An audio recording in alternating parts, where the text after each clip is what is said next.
Evet arkadaşlar, yastık kılıfımdan biraz daha büyük ölçülerde şöyle ben bir kumaşımı kestim. Hatta modellerimi de işledim. Son bir tanesini sizle birlikte yapmak istedim. Bu arada böyle şöyle yakından da göstereyim. Gördüğünüz gibi aslında renkli göz yapmak için, yani ilk öyle başlamıştım. Gözlerinin etrafına renk koymaya karar vermiştim. Ama böyle çok hoşuma gidince böyle bıraktım. Bu etrafındaki zaten kalemde düz yüzünden gözükmediği için hiçbir sorun yaşamadım. Tabi yıkayabilirsiniz sonradan geçsin diye. Kalemimin şöyle şu aralığında, yani buradan 5 ile 7, buradan da 4 ile 6 ile 8 arasında bıraktım punch kalemimi. Koton bir ip kullanıyorum ve başlıyorum nakışımı yapmaya.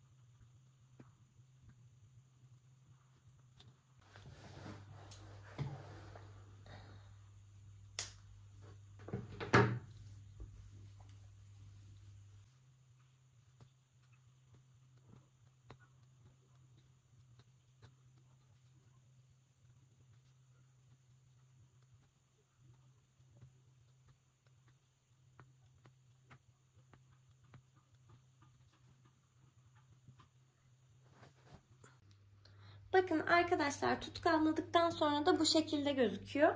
Bunu ben böyle beklemeye alıyorum. Tabii ki siz böyle kapatma yapmıyorsanız işte tela da ütüleyebilirsiniz. Ya da bu aşamada üstüne ekstra bir kumaş da koyabilirsiniz. Ama benim kumaşım birazcık ince. O yüzden şey yapmak istemedim. Ön taraftan belli olsun arkaya koyduğum kumaş istemediğim için ben tutkalladım ve böyle kurumasını bekliyorum.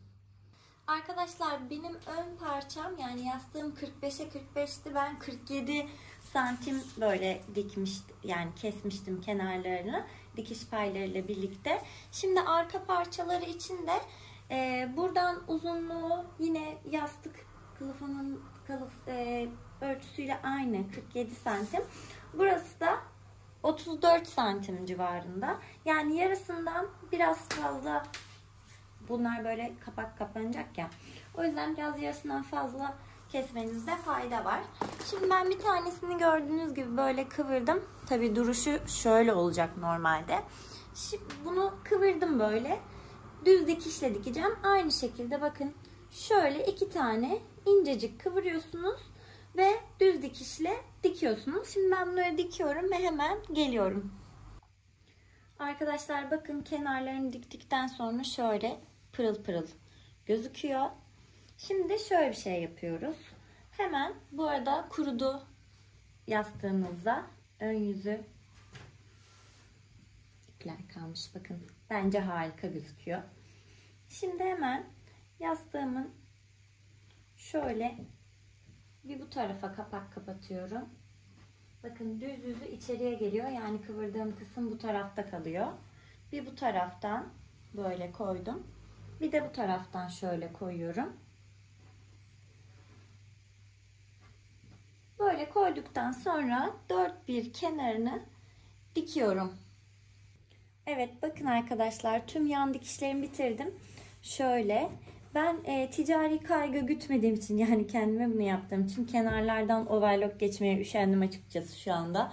Varsa overlock geçebilirsiniz iç dikişlerinden ya da zikzak ayarıyla makinenizden de geçebilirsiniz. Şimdi hemen tersine çeviriyorum kılıfımı. İşte en heyecanlı aşamalar burası oluyor. Şöyle.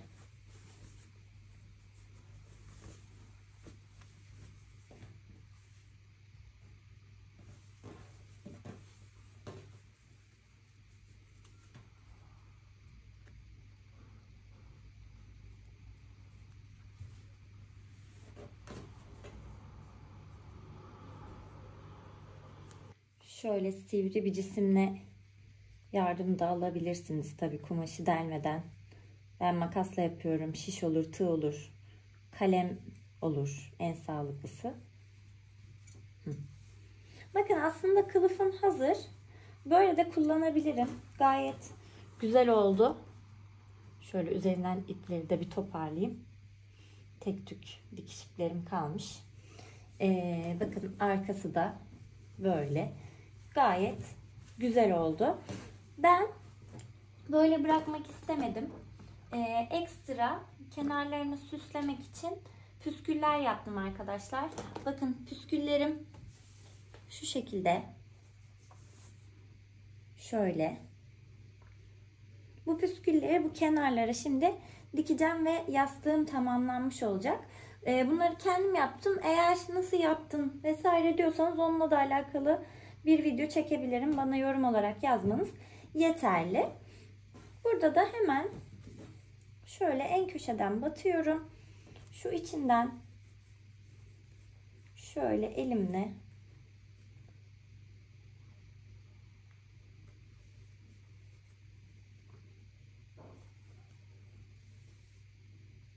buradan püskülü sabitleyeceğim. Şu fazlalık kumaşına da dikebilirsiniz böyle. Gayet sağlam olacaktır.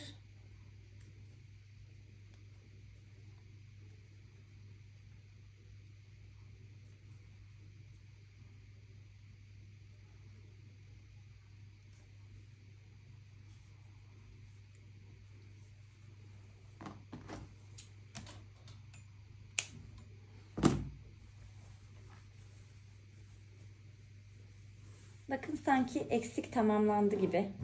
Dört kenarında yapıyorum. Yastığımı geçiriyorum. Bakalım nasıl duracak.